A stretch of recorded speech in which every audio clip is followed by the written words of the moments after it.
Welcome to our poster. My name is Tamara. I'm a PhD student at the Pregnancy Loss Research Group and the Infant Center at University College Cork in Ireland. Thank you for visiting our poster entitled Stillbirth and Risk Factors, an Evaluation of Irish and UK Websites. As you know, a lot of people use the internet as a resource to obtain health-related information. Previous studies have shown that over 90% of pregnant women use the internet as well with this purpose. We know that the internet has potential to serve as a tool to empower and inform users in healthcare-related issues and supporting patient choices, as previous research on internet use by people with different health conditions has shown that finding health-related information on the internet clarified many of their concerns and brought their feelings of isolation. However, not all topics related to health or pregnancy specifically are equally represented online. Previous research in our group has demonstrated a lack of public awareness of stillbirth, and other authors have suggested that the lack of information about stillbirth online could be explained by the taboo and stigmatization surrounding stillbirth. This lack of information online hinders preventive efforts. Authors of a systematic review published in The Lancet argue that increased clinical and community awareness of the risk factors associated with stillbirth might improve management and lower stillbirth rates. And despite existing controversies regarding the modifiable factors associated with stillbirth, there is strong evidence suggesting that smoking, high amounts of alcohol drinking, illicit drug use, high BMI, certain sleeping positions, and poor attendance at antenatal care are associated with an increased risk of stillbirth. So the aim of this study was to examine websites targeted at the pregnant population to assess whether or not they had content in relation to stillbirth and maternal modifiable risk factors that are associated with an increased risk of stillbirth. So our research questions were: how many websites directed at pregnant women or women who have experienced a pregnancy loss contain information about stillbirth? How many websites directed at pregnant women or women who have had a pregnancy loss contain information about modifiable risk factors for stillbirth?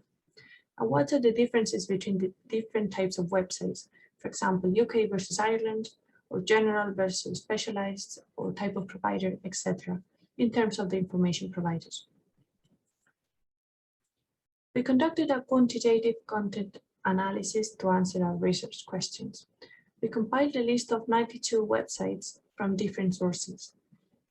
So we did an internet search, we had a discussion with stakeholders, we used links provided in the National Environment Standards here in Ireland, and we also did hand searches of the included websites.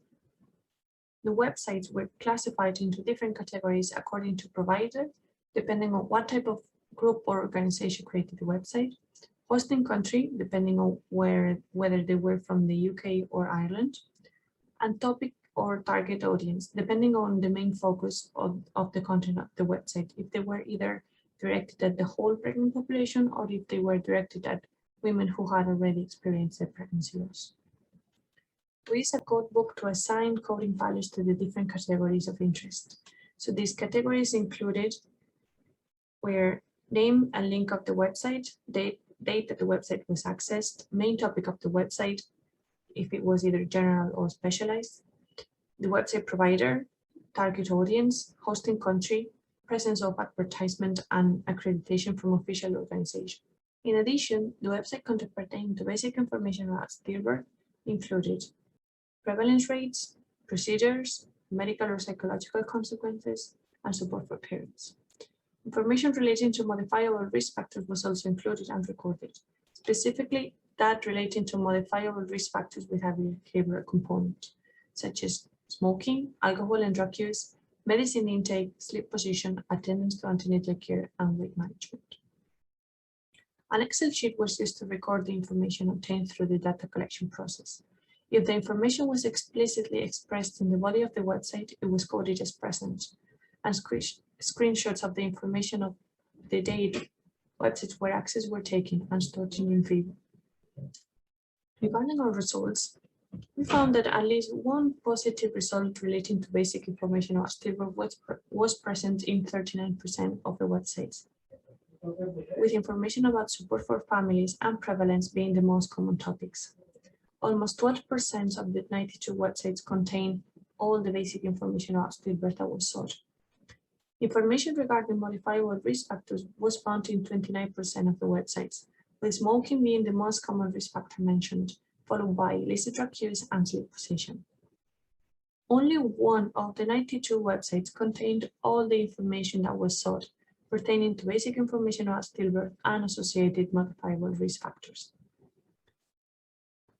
So in conclusion, we can say that there is scope for improving the information provided about stillbirth and risk factors online in Ireland and in the UK. It is essential that people are educated, not only to be aware of risk associated with stillbirth, but also to understand why and how behavior change is important in the case of risk factors, and also to break the silence on stillbirth and make sure women can avail of reliable sources of information to make informed decisions. Thank you so much for your time. If you would like to know more about this study, please feel free to contact me or check out the published paper in the Journal of Communication and Healthcare. Thank you very much. Bye.